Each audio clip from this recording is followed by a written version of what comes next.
En esta experiencia humana nadie cuenta con la verdad absoluta, pero tenemos la capacidad y libertad para elegir las creencias que conservamos y desechamos. En Jugando a Saber queremos brindarte un punto de vista que puede o no ayudarte a conectar con las personas que escuchas para tener diferentes perspectivas del mundo y las situaciones que nos rodean. Y si logramos conectar contigo, ya sería algo por lo que estaremos agradecidos. Mi nombre es Diana, me dicen Didi, y en este podcast estaré jugando a saber sobre temas de salud mental, emprendimientos, amistad, familia y más, desde mi experiencia y el de las personas que admiro y quiero que podrían estar invitadas.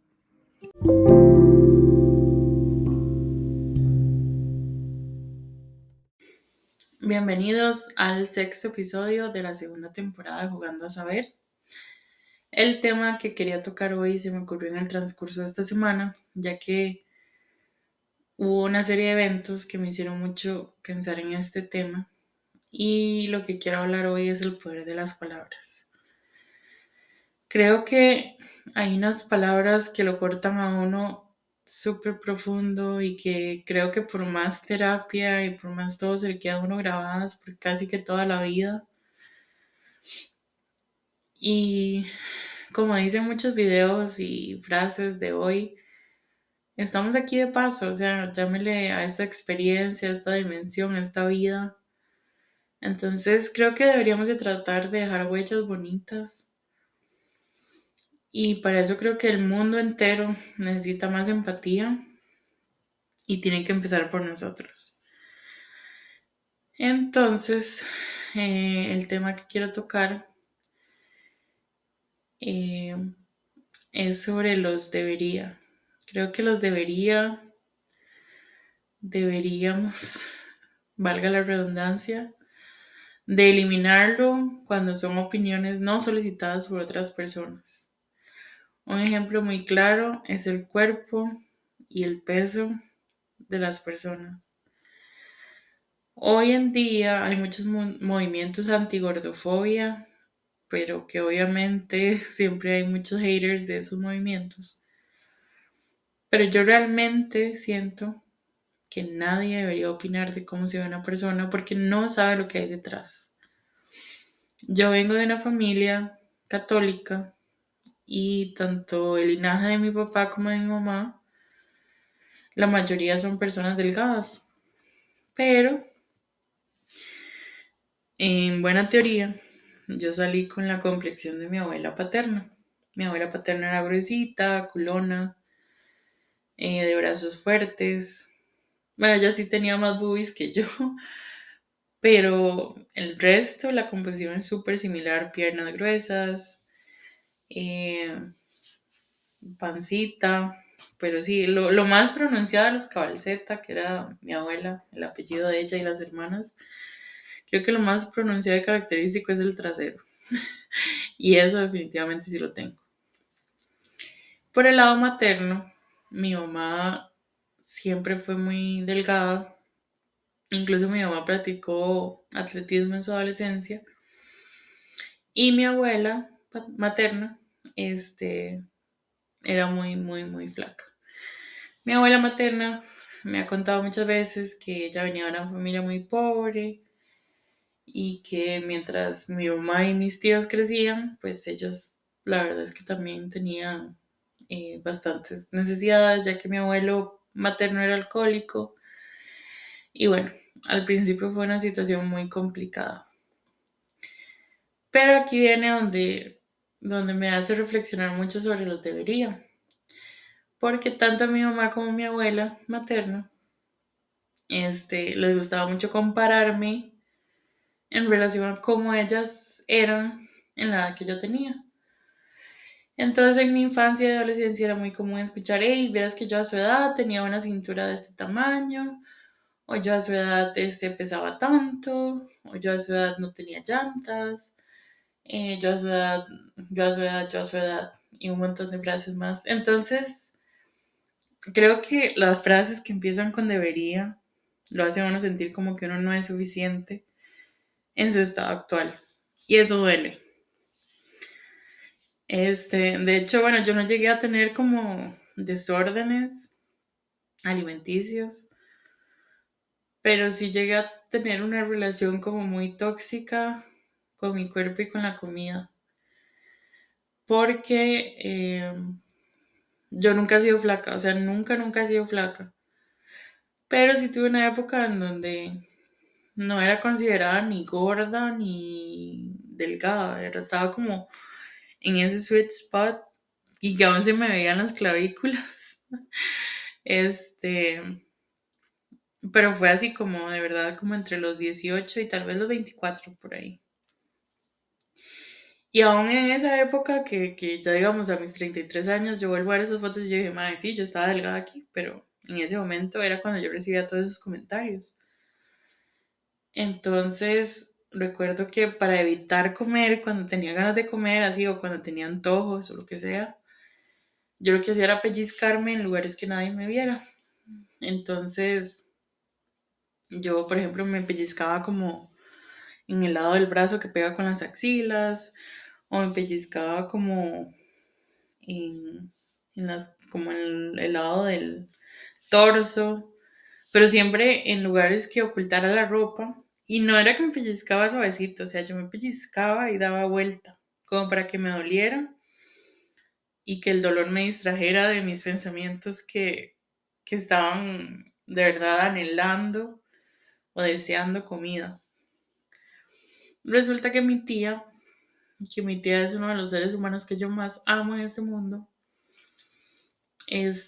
mi tía notó ese comportamiento y me dijo, Nanita, deja de hacer eso, usted se está maltratando y hay mejores maneras de hacer las cosas.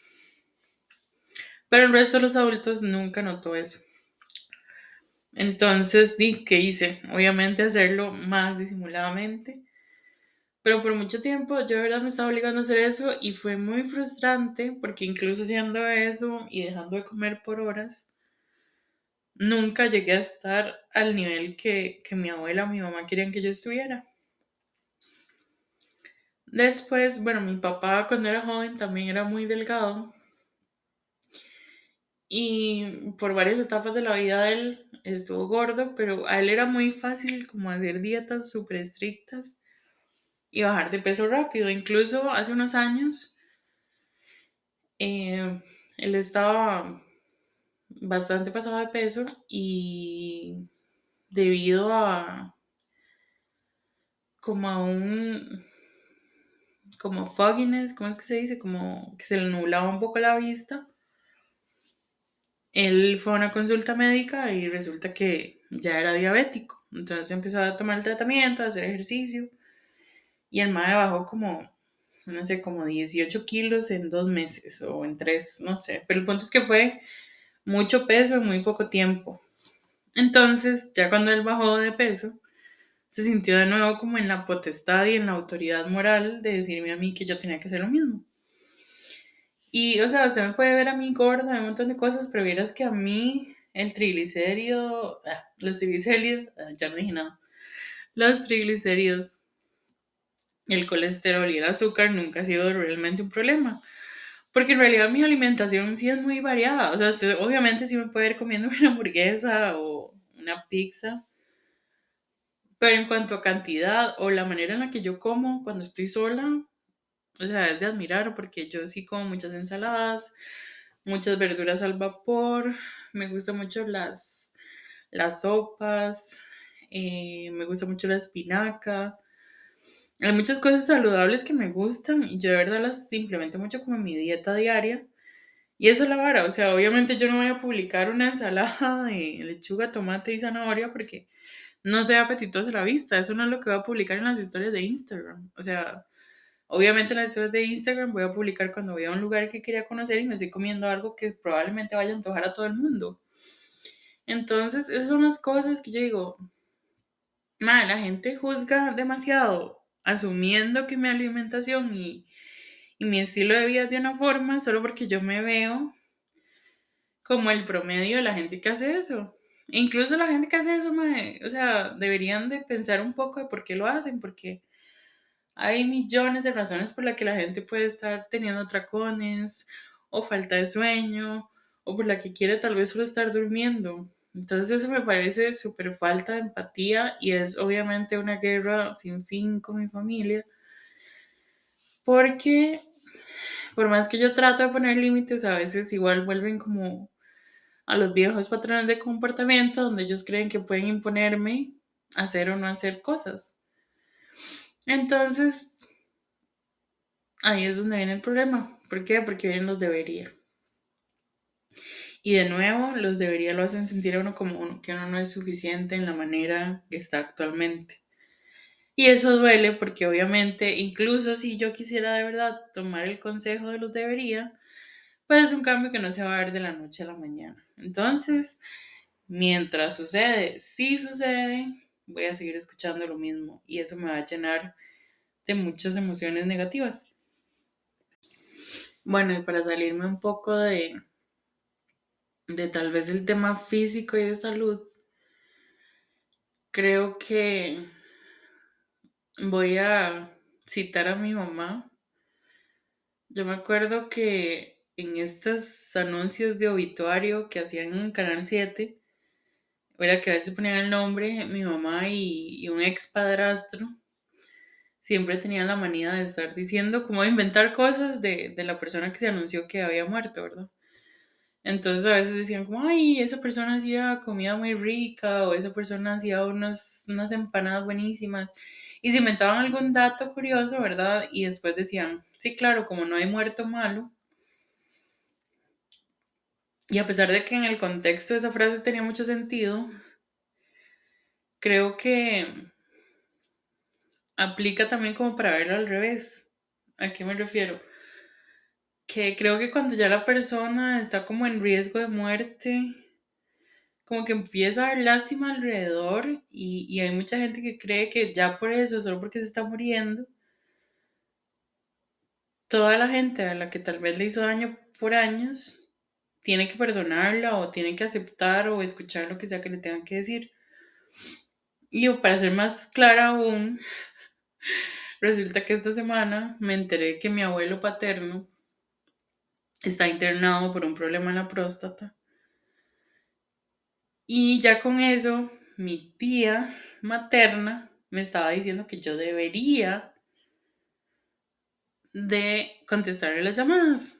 Y yo no lo voy a hacer, yo hace un montón lo bloqueé porque cuando murió mi abuela paterna, este, ese mae estaba viendo a ver qué lucraba y qué sacaba de como de esa situación.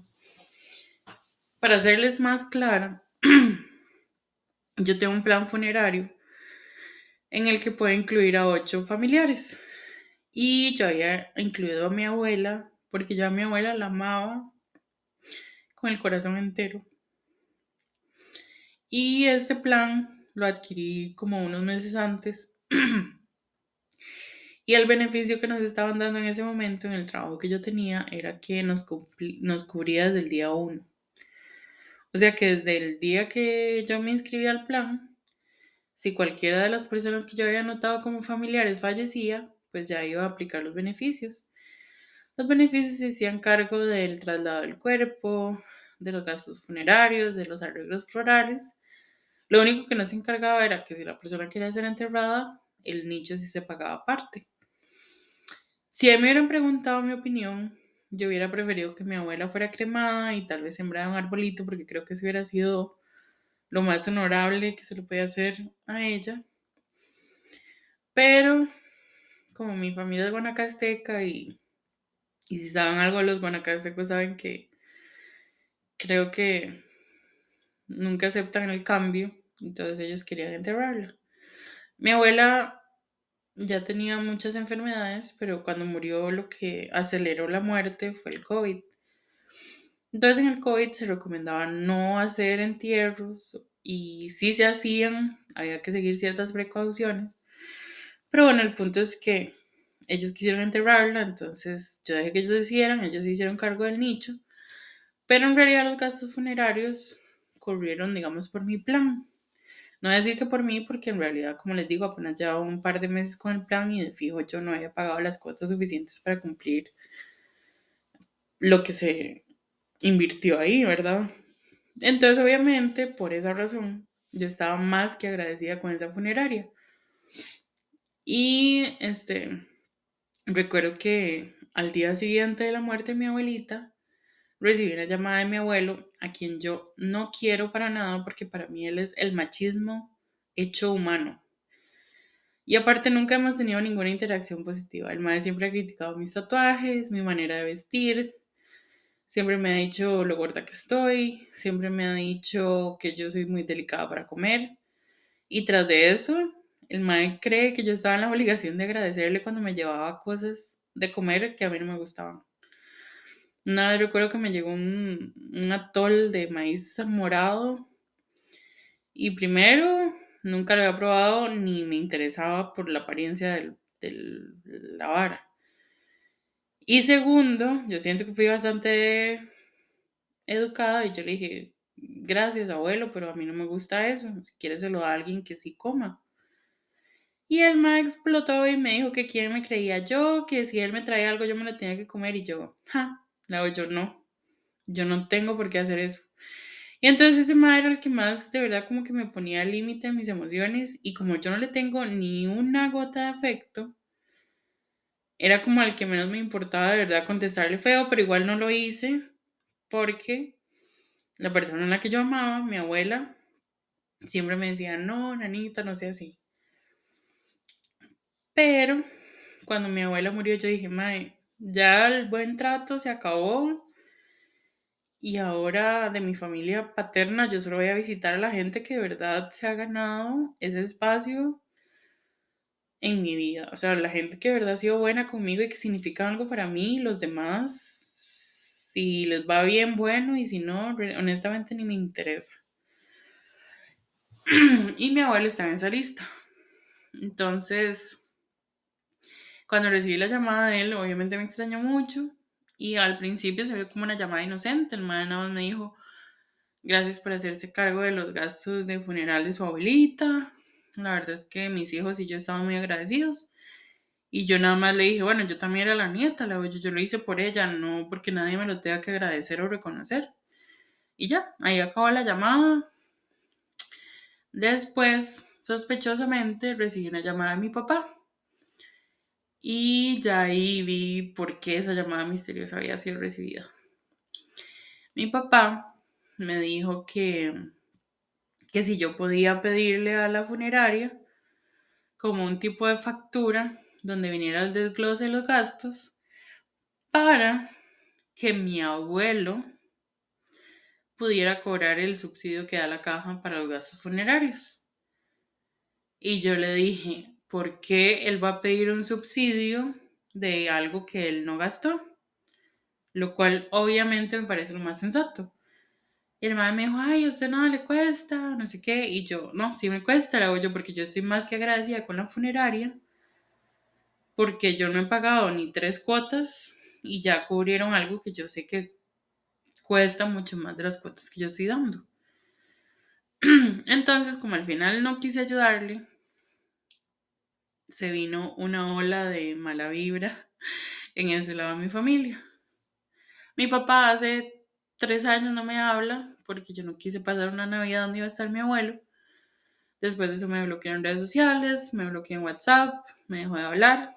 Y yo dije, bueno, si esta era la piedra en el zapato por la que nos íbamos a dejar de hablar, so be it. Entonces, una razón más para no querer a mi abuelo. Yo siento que odiar requiere mucha energía, entonces yo no voy a decir que lo odio, pero definitivamente si el mal respira o no, me da igual. No le deseo la muerte ni nada malo, pero si le pasa, sorry, pero básicamente sí opino que se lo merece.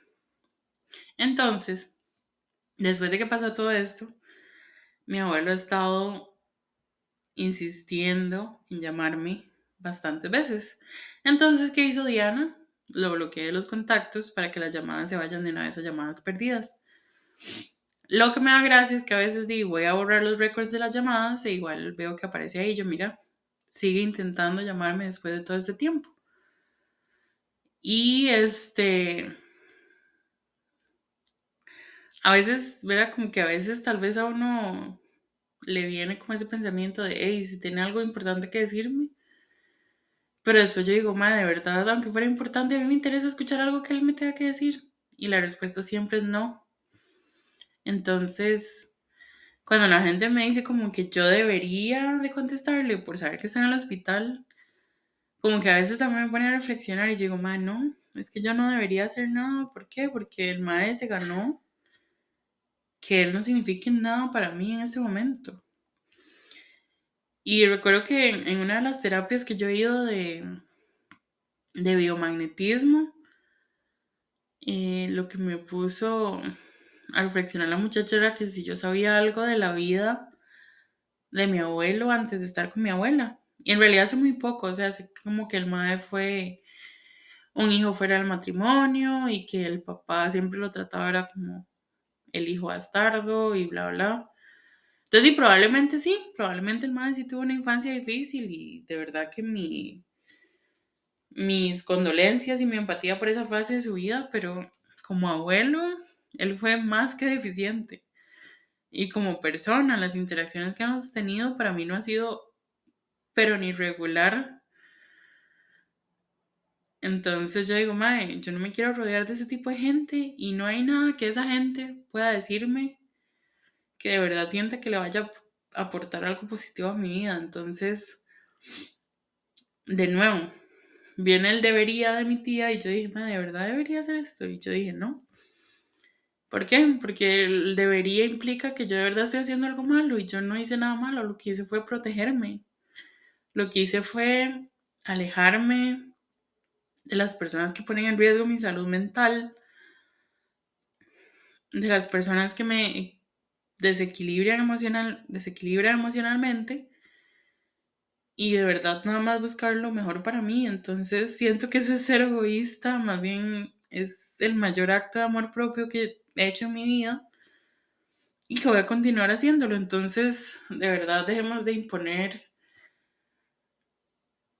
cosas que los demás no han solicitado con esas frases que inician con debería.